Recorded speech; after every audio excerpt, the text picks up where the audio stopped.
नमस्ते, मेरा नाम अनिल शारदा है। आप द पंचायत देख रहे हैं और एक नई वीडियो के साथ आपके सामने प्रस्तुत हैं। आप वीडियो लेके आए हैं तो क्या खास होने वाला है ये भी समझ लीजिए। शुरुआत इसी से कि कुछ शब्द हैं जैसे कि भगचोनर हो गया, बकलोल हो गया और बुड़बक हो गया। इन तीनों शब्दों का अगर ज़हन में जब भी आता है तो सीधा कनेक्शन होता है लालू प्रसाद यादव जी से। तो लालू प्रसाद यादव जी की बात इसलिए हो रही है कि लालू प्रसाद यादव जी 3 साल बाद बिहार की धरती पर पटना में पहुंच चुके हैं और पहुंचने के साथ ही उन्होंने संदेश दे दिया है कि देखिए भगचोनर लोग दूर रहें, क्योंकि वो अब बिहार की राजनीति में दोबारा से एक बार सक्रिय हो गए हैं। लेकिन पूरा मामला बहुत ज़्यादा बवाली हो गया है इस वजह से कि उन्होंने भगचोनर कह दिया और किसे कहा जिसकी वो राजनीति करते हैं, यानी कि दलित पिछड़ों की जिनकी राजनीति करते हैं उन्हें भगचोनर कह दिया। और ये थे बिहार कांग्रेस प्रभारी भक्त चरण दास को इन्होंने कहा। अब इसको लेकर के इतना सारा बवाल हो गया है कि दिल्ली की मीडिया से लेकर के बिहार की मीडिया तक और वहाँ के जो सियासती गलियारे हैं वहाँ पे बवाल हो रहा है। मीरा कुमार ने भी इस बार उन्होंने इस बात को लेकर के अपनी आपत्ति दर्ज कराई है कि कैसे वो दलित को इस तरीके से, इस शब्द से अपमानित कर सकते हैं। तो ये पहली बात। उसके बाद ये पूरा बिहार का जो सिनेरियो है इलेक्शन को लेकर के हो, जो उपचुनाव हो रहे हैं उसे लेकर के है, या फिर जिस भी तरीके से जितनी उतार चढ़ाव देखने को मिल रहा है, इससे आप बखूबी इस बात से समझ सकते हैं कि कांग्रेस का गठबंधन टूट गया आरजेडी से। भाजपा और जेडीयू जो है वो एक साथ सरकार में तो है, लेकिन इन लोगों को ऐसा भी डर है कि अगर कुशेश्वर स्थान और तारापुर में भाजपा के वोटर्स ने साथ नहीं दिया जेडीयू का, तो जेडीयू वो दोनों सीटें हार जाएगी। कांग्रेस पूरी जद्दोजहद में है कि ये दोनों सीटें जीत ले।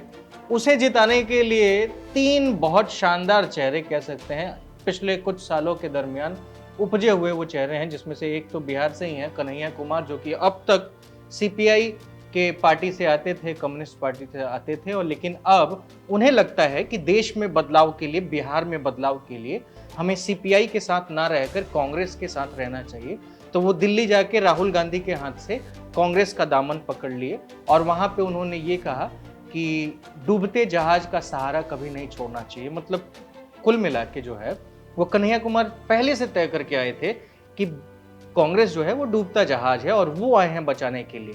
वो सीधा यह भी स्पष्ट करते हैं कि राहुल गांधी के बस की कोई बात नहीं है और ना ही उनके कांग्रेस के जो बड़े बड़े महारथी हैं उनके बस की बात है। तो बहरहाल ये सब पुराना घटना हो गया। अब वो आ गए हैं बिहार में। बिहार में आने के बाद क्या हुआ, तो बिहार में आते ही लठैतों की भाषा खुद बोल रहे हैं और कह रहे हैं वो ये कि आरजेडी में तेजस्वी यादव और जो ये मनोज झा है, राज्यसभा सांसद हैं टिकट पे इसके आरजेडी के, तो उनका कहना है कि ये लठैतों की भाषा बोलते हैं। अब बताइए, लठैतों की भाषा अगर आप पूरे भाषण को उठा लेंगे ना कन्हैया कुमार के, तो आपको हमेशा यही नजर में आएगा कि लठैती की भाषा कौन बोलता है।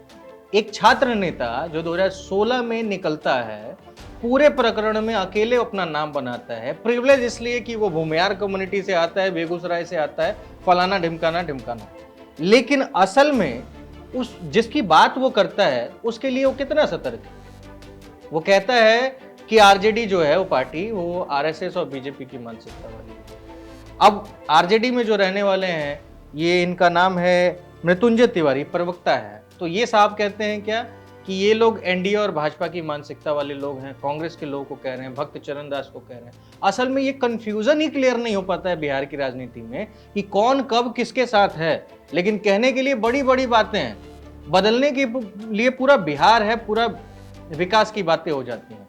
मैं ये कहता हूं कि अगर कन्हैया कुमार बिहार में आके ये कहते हैं कि 30 साल में कुछ नहीं बदला, 30 साल में फलाना फलाना बहुत कुछ खराब हो गया, तो क्या कन्हैया कुमार पिछले 30 साल में जो ओबीसी से आने वाले नेता हैं उनके नेतृत्व पे शक कर रहे हैं, और 30 साल के पहले यानी कि 90 से पहले जो नेता थे उनके नेतृत्व पे उनको बहुत ज्यादा गुमान है, उन्हें लगता है कि उस दौरान बिहार में बहुत कुछ हुआ, तो अभी नहीं हुआ है, तो आपके पास सुधारने का रोड मैप क्या है?